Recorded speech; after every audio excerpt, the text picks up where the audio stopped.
Hi guys, hope you're okay. This is Daniel. So this is a really quick video talking about the notion of everything happening for a reason, because I've realised that today marks exactly 1 year that I came back to my home city after living away independently for about 5 to 6 years. And I'm just thinking about the contrast of where I am now versus where I was back then, because in my previous video where I talked about this, I mentioned that I was really adamant to stay away from coming home at any means or by any means necessary.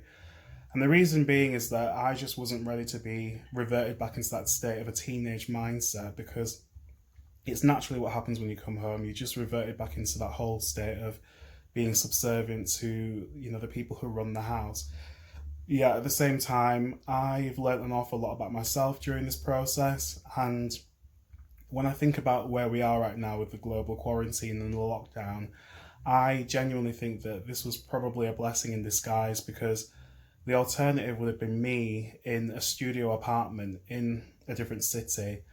And that would necessarily, I mean, it wouldn't be terrible, because in 2018 I had a relatively isolated year where I just got very introspective and learned to be in my own company. So that's not the problem. But I think being at home and being able to contribute financially to the household has been a blessing in disguise for my mum. She's already told me that. I have a younger sister as well, and it's just been really nice to be able to not only contribute financially, but also to spend that time with them as well, because I am a bit of a workaholic. I tend to throw myself into my job, and a lot of the time I really do neglect people, friends, and family. It's not intentional, it's just the desire to do certain things supersedes my desire to really interact socially. And by proxy, it's like I've been forced into a situation where I've got no choice but to interact with these people all the time. And it has presented a lot of challenges. There are moments where I've just been very, very stressed and felt the need to want to run away and go somewhere else. But equally, as I've said before, the pros outweigh the cons, and I think that this is the biggest takeaway I've had from this whole situation. The idea that at the time it felt like a very, very unusual scenario, but if I was somewhere else, it could have been a lot worse for me financially, maybe even emotionally, I'm not too sure.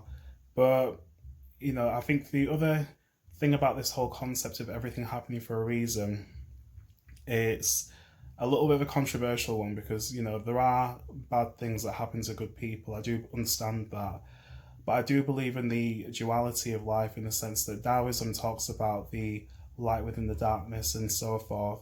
And the thing about that is that you, in my opinion, can't experience something or acknowledge something as being good if you haven't experienced the opposite of good, because it's almost like the example of if you were to always have your favorite food, let's say it's pizza.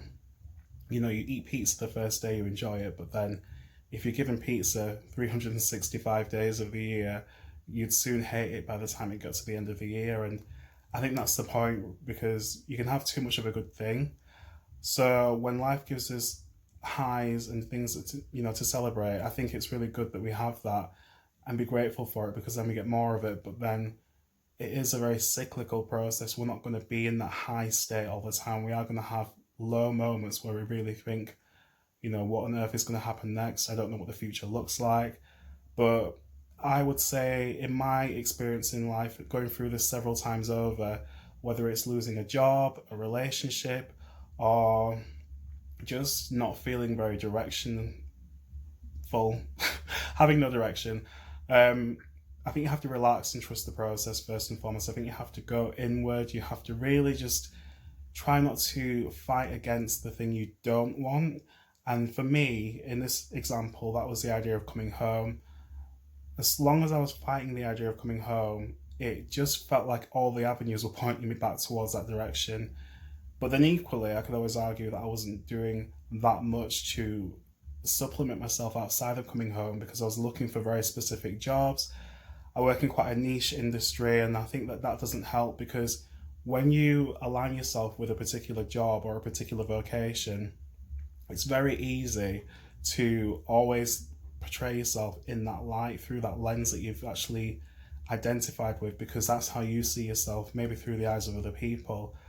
But losing that job made me realize that it's actually not the job that makes me, it's me that makes the job.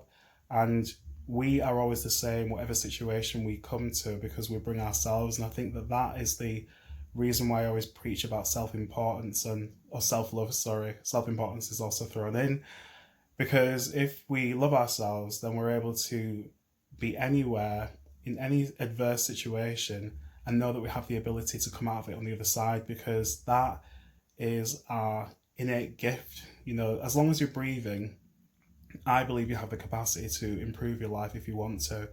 And I think wanting to is the key thing, because we have the choice to navigate our life in a way that is going to be more favourable for us. And what that means from one person to the next is completely subjective, but you have to really be quite clear about what it is you want with yourself, because we only have one life to live, and to spend it worrying about things that are beyond our control is just, to me, a bit of a waste of time.